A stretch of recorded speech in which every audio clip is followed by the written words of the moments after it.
Param Sundari. Yes, തേക്കപ്പെട്ട സുന്ദരി. Hello hi നമസ്കാരം.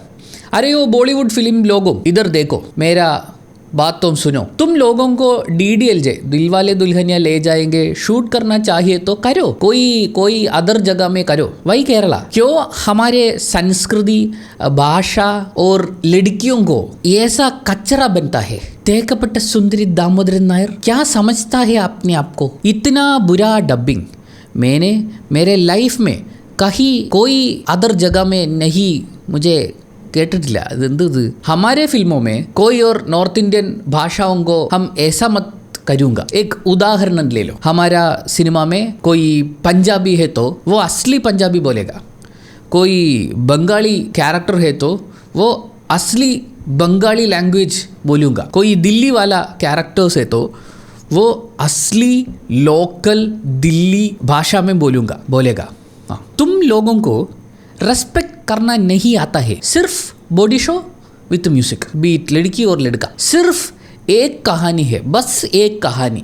वो कहानी उधर उधर एडजस्टमेंट्स करके तुम री-रिलीज करता है. मैं ये सब बोलने के बाद कोई उपयोग नहीं है, मुझे आई अंडरस्टैंड. ये सिर्फ मेरा संगड है. हलुचिक बॉलीवुड से दुनिया के सबसे अच्छे फिल्म्स आया है. नंबर में छोटा है but still Bollywood has made some of the best movies ever. उस आर्टिस्ट और टेक्नीशियंस को मैं टारगेट नहीं करता है. ये वीडियो में आप लोग मेरा टारगेट नहीं है. सो मैं स्विच करता है मलयाളം को. എൻ്റെ പൊന്നടാവേ, തേക്കപ്പെട്ട സുന്ദരി. സത്യത്തിൽ ഈ സിനിമ നടക്കുന്നത് ഒരു തേക്കപ്പെട്ട യൂണിവേഴ്സിലാണ്. ആ തേക്കപ്പെട്ട യൂണിവേഴ്സിലെ ഒരു തേക്കപ്പെട്ട കേരളത്തിലാണ് ഈ കഥ നടക്കുന്നത്. ഞാൻ ഇനി അങ്ങോട്ട് പറയാൻ പോകുന്ന കാര്യങ്ങളിൽ ഈ സിനിമയുടെ കഥയുടെ തുടക്കത്തിലെ ചില എലമെൻറ്റുകളൊക്കെ ഉണ്ടാവും. ജസ്റ്റ് ഒന്ന് പറഞ്ഞു വെക്കുകയാണ്. എന്തായാലും ഈ സിനിമയിലെ നമ്മൾ നായികയെ നോക്കുകയാണെങ്കിൽ നേരത്തെ പറഞ്ഞ പോലെ ഒരു തേക്കപ്പെട്ട കേരളമാണ്.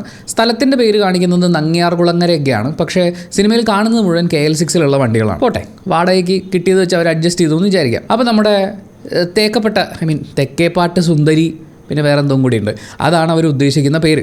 അപ്പോൾ ഈ പെൺകുട്ടി എന്ന് പറയുന്നത് ആ നാട്ടുകാരുടെ മുഴുവൻ രോമാഞ്ചമാണ്. നമ്മുടെ നായകൻ അവിടെ ചെന്ന് സുന്ദരിയുടെ വീട് എവിടെയെന്ന് ചോദിക്കുമ്പോൾ തന്നെ സുന്ദരിയെ നീ എങ്ങാനും വിഷമിപ്പിച്ചാൽ എന്ന് പറയുന്ന പോലത്തെ ഡയലോഗ് പറയുന്ന നാട്ടുകാരുടെ മുഴുവൻ രോമാഞ്ചമായി മാറിയിരിക്കുന്ന ഒരു പെൺകുട്ടിയാണത്. പക്ഷേ ഒരു പൂർണ്ണമായും ഗാന്ധിയൻ സ്വഭാവമുള്ള പെൺകുട്ടിയാണ്. ഒരു നൈറ്റി കൊടുത്തു കഴിഞ്ഞാൽ അതുകൊണ്ട് 9 ടോപ്പ് അടിക്കും. പേരിന് മാത്രം വസ്ത്രം ധരിക്കുക, അതിൽ ലാളിത്യം കാണിക്കുക എന്ന് പറയില്ലേ, അതാണ് പരിപാടി. ഈ കുട്ടിക്ക് ഒരു അനിയത്തി കൂടിയുണ്ട്, പിന്നൊരു അമ്മാവനുണ്ട്, അമ്മാവനൊരു മോനുണ്ട്. അതൊക്കെ പിന്നെ വരുന്ന കേസാണ്. ഈ അനിയത്തിക്കുട്ടിയാണെങ്കിൽ ഒറീസയിൽ നിന്ന് വെക്കേഷന് നാട്ടിൽ വന്നതുപോലെയാണ് മലയാളം പറയുന്നത്. അവർ കൂടുതലും ഹിന്ദിയിലാണ് അങ്ങോട്ടും ഇങ്ങോട്ടും സംസാരിക്കുന്നത്.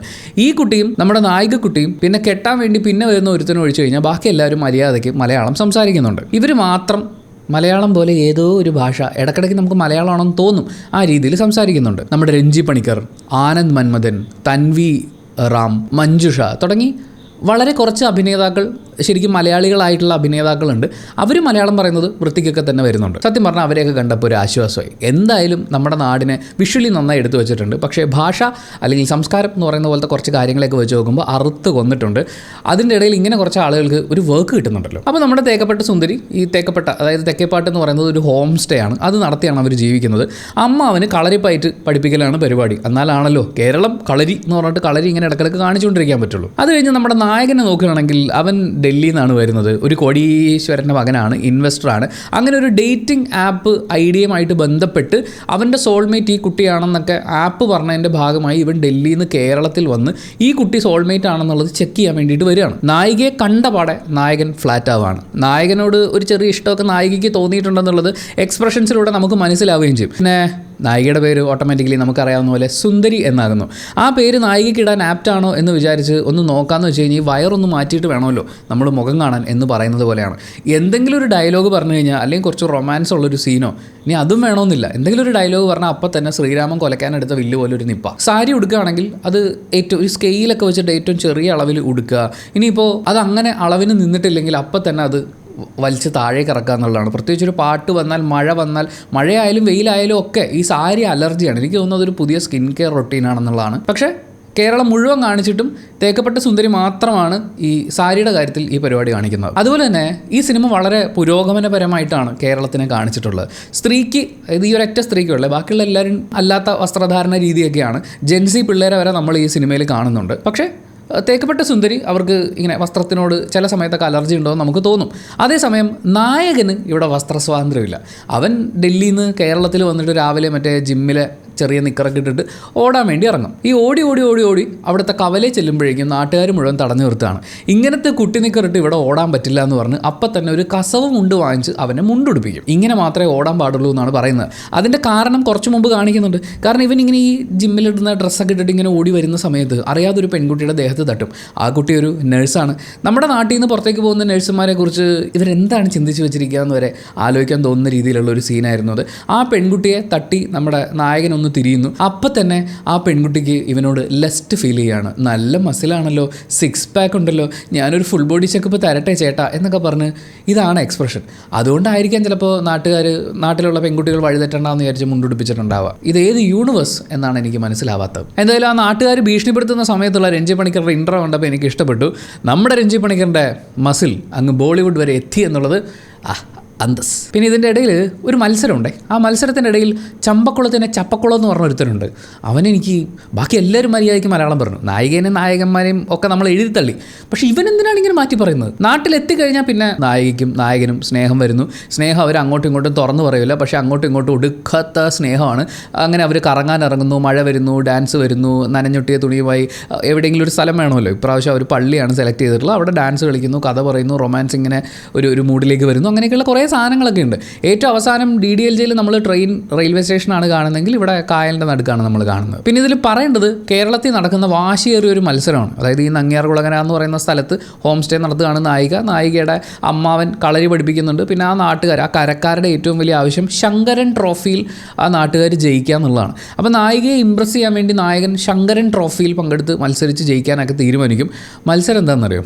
നല്ല മല്ലന്മാരായിട്ടുള്ള കളരിയൊക്കെ പഠിച്ചിട്ടുള്ള ആശന്മാർ, അതായത് എല്ലാത്തിലും അഗ്രഗണ്യരായിട്ടുള്ള മസിൽമാന്മാരൊക്കെ നിൽക്കുകയാണ്. ഇവരുടെയൊക്കെ വായിലൊരു സ്പൂൺ വെച്ച് കൊടുത്ത് അതിൻ്റെ അകത്തൊരു നാരങ്ങ വെച്ച് കൊടുക്കും. അങ്ങനെ ഈ നാരങ്ങ സ്പൂണിൽ വെച്ച് അവരുടെ മുമ്പിൽ കുറേ കമ്പും കോലും ഒക്കെ വെച്ചിട്ടുണ്ട്. അതൊക്കെ തട്ടിത്തടഞ്ഞ് ഏറ്റവും ആദ്യം അത് ക്രോസ് ചെയ്ത് ചെല്ലുന്ന ആളാണ് ഫസ്റ്റ് അടിക്കുന്നത്.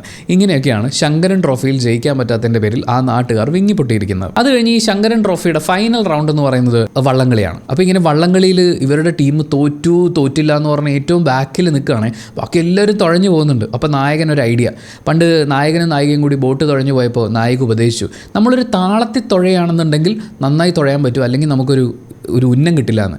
അപ്പോൾ തന്നെ നമ്മുടെ നായകൻ ഹിന്ദിയിലൊരു പാട്ട് പാടും. ആ പാട്ടിനനുസരിച്ച് താളം പിടിച്ച് തുഴഞ്ഞ് ആ ടീം മുഴുവൻ അവർ തുഴഞ്ഞ് ഫ്രണ്ടിൽ കയറി കപ്പടിക്കും. എൻ്റെ പൊന്നടാവേ, വള്ളംകളിയുടെ നാട്ടിൽ വന്നിട്ട് ഏത് താളത്തിൽ തുഴയണമെന്ന് ഞങ്ങൾക്ക് ഹിന്ദി പാടിത്തരേണ്ട യാതൊരു കാര്യമില്ല മക്കളെ എന്ന് തിരിച്ച് പറയണമെന്ന് തോന്നിയിട്ടുണ്ടായിരുന്നു. അവർ ആ ട്രാക്കിന് പകരം ഏതെങ്കിലും ഈ വള്ളം തുഴയുന്ന ഇവരുടെ ഏതെങ്കിലും ഒരു പാട്ട് അതൊന്ന് മിക്സ് ചെയ്തിട്ടിരുന്നാൽ തന്നെ രോമാഞ്ചമായി പോയേനെ. പോട്ടെ, വള്ളംകളി ഫാൻസിൻ്റെയും വള്ളംകളി മത്സരാർത്ഥികളുടെയൊക്കെ ശാപം അവർക്ക് കിട്ടാതിരിക്കാൻ നമുക്ക് പ്രാർത്ഥിക്കാം. പിന്നെ ഈ സിനിമയിൽ ഒരുപാട് ആളുകളുടെ എഫേർട്ട് നമ്മൾ എടുത്ത് പറയേണ്ടതുണ്ട് കേട്ടോ. അത് ഇപ്പോൾ ഇത്രയും പറയുമ്പോൾ നമ്മൾ അതിനൊന്നും കുറച്ച് കാണാൻ പാടില്ലല്ലോ. നമ്മുടെ നായിക കയ്യിൽ മറ്റേ നെയിൽ എക്സ്റ്റൻഷനൊക്കെ ചെയ്തിട്ടുണ്ട്. ഈ നഖം എന്നൊക്കെ പറഞ്ഞാൽ ഈ വിരൻ്റെ അപ്പുറം വരെയൊക്കെ നീളമുണ്ട്. അങ്ങനെയുള്ള ആ കയ്യും വെച്ചിട്ട് പുള്ളിക്കാരി തെങ്ങി കയറി തേങ്ങ ഇടുന്നുണ്ട്. ഈ വാക്കത്തി കയ്യിൽ വെച്ചിട്ടാണ് തെങ്ങിൽ കയറുന്നത്. അങ്ങനെ തെങ്ങിൽ കയറിയതിന് ശേഷം തേങ്ങയ്ക്കിട്ട് ആഞ്ഞ് വെട്ടുകയാണ്. വെട്ടുകൊള്ളുന്ന തേങ്ങയൊക്കെ താഴെ വീഴുന്നുണ്ട്. അതിനുശേഷം തെങ്ങി നൂറിനിറങ്ങി വരുന്നത് കാണുമ്പോൾ നമുക്ക് കൊതിയാവും. ഇത്രയും ഈസിയാണോ തെങ്ങിൽ കയറാൻ എന്നൊക്കെയുള്ളത്. അത് ജാൻവി കപൂർ ചെയ്തിരിക്കുന്നത് അത് അവരുടെ ഡെഡിക്കേഷൻ്റെ അങ്ങേ അറ്റമാണ്. കുറച്ചും കൂടി ഡെഡിക്കേഷൻ ഇട്ടിട്ട് സിദ്ധാർത്ഥും തെങ്ങ് കയറുന്നുണ്ട്. അതുപോലെ കേരളത്തെ കാണിക്കുമ്പോൾ നമ്മൾ കള്ളിനെ കാണിക്കാതിരിക്കാൻ പാടില്ലല്ലോ. കേരളത്തിലെല്ലാവരും രാവിലെ എണീറ്റ് അപ്പം തന്നെ കുടിച്ചു തുടങ്ങുന്നൊരു സാധനമാണല്ലോ കള്ള്. ഇവർ എയർപോർട്ടിൽ ഇറങ്ങി ഒരു ടാക്സി കയറി ഈ പറയുന്ന തേക്കപ്പെട്ട സുന്ദരിയെ കാണാൻ പോകുന്ന സമയത്ത് ഈ കാറിലെ ഡ്രൈവർ ഇവരോട് ഇംഗ്ലീഷിൽ സംസാരിക്കും. അപ്പം അവരങ്ങോട്ടും ഇങ്ങോട്ടും പറയും ഭയങ്കര ലിറ്ററസി ഉള്ള നാടാണ് കേരളം എന്നൊക്കെ. അപ്പം തന്നെ ഡ്രൈവർ ഫ്രണ്ടിൽ ഒരു കുപ്പിയിൽ സൂക്ഷിച്ചിരുന്ന കള്ളെടുത്ത് കുടിക്കും.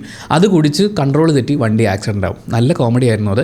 അതിനുശേഷവും ഈ മോഹിനിയാട്ടത്തിന് സ്റ്റേജിൽ കയറാൻ നിൽക്കുന്ന നായികയോട് കുറച്ച് കള്ള് തരട്ടെ, കുടിച്ചാൽ നല്ല രസമായിരിക്കും എന്ന് നായകൻ പറയുന്നുണ്ട്. ഇത് ഹമാര കേരൾ നഹി ഹേ ഇത് ഏതോ ഒരു കുഗ്രാമത്തിനെയാണ് അവർ മോഡലായി എടുത്തിട്ടുള്ളത്. എന്തായാലും അങ്ങനെ ഒരു ഗ്രാമം കേരളത്തിൽ എക്സിസ്റ്റ് ചെയ്യുന്നില്ലെന്നാണ് തോന്നുന്നത്.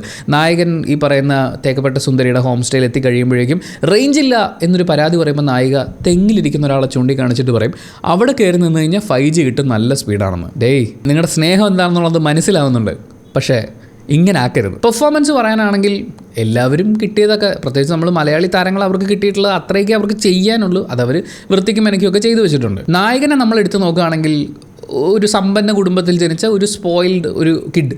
അതാണ് പുള്ളിക്ക് ചെയ്യാനുള്ളത്. അത് പുള്ളി നീറ്റായിട്ട് ചെയ്തിട്ടുണ്ട്. ബോളിവുഡിലെ ഒരുവിധപ്പെട്ട എല്ലാ നായകന്മാരും അത് ചെയ്ത് കാണിക്കാൻ വളരെ കഴിവുള്ള ആൾക്കാരാണെന്ന് മുമ്പേ പ്രൂവ് ചെയ്തിട്ടുള്ളതാണ്. ഒരുപാട് എഫേർട്ട് ഇടേണ്ടി വരില്ല.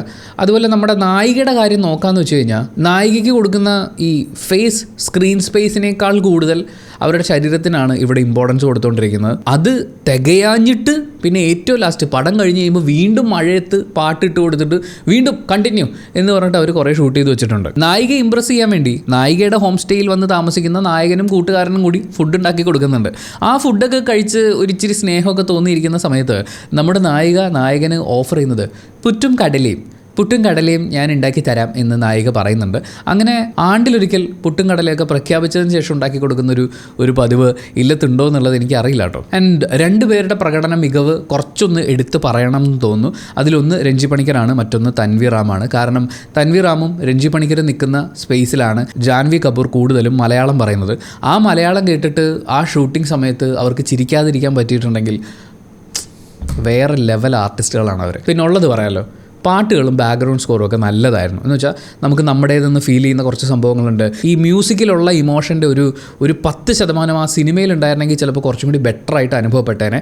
ചിരിക്കാൻ കുറേ ഉണ്ട്. അതിൽ പലതും നമ്മളെ കളിയാക്കിക്കൊണ്ടുള്ള സംഭവങ്ങളൊക്കെയാണ്. എനിക്ക് അവിടെ ഒന്നും ചിരി വന്നില്ല. നായകൻ നിക്കറിട്ട് ഓടുന്ന സമയത്ത് നാട്ടുകാർ തടഞ്ഞു നിർത്തി മുണ്ടെടുത്തിട്ട് പോയാൽ മതിയടാ എന്ന് പറയുന്ന അതൊക്കെ ഒരു കോമഡി ആയിട്ട് എനിക്കത് അങ്ങനെ അക്സെപ്റ്റ് ചെയ്യാൻ ബുദ്ധിമുട്ടുണ്ട്. ഇതിൻ്റെ കളറിങ് പരിപാടികളൊക്കെ ചെയ്തവരെ സമ്മതിക്കണം. കാരണം വിഷ്വലി ഇത്രയും പ്ലീസിങ് ആയിട്ട് ഇത് എടുത്തു വെക്കണമല്ലോ.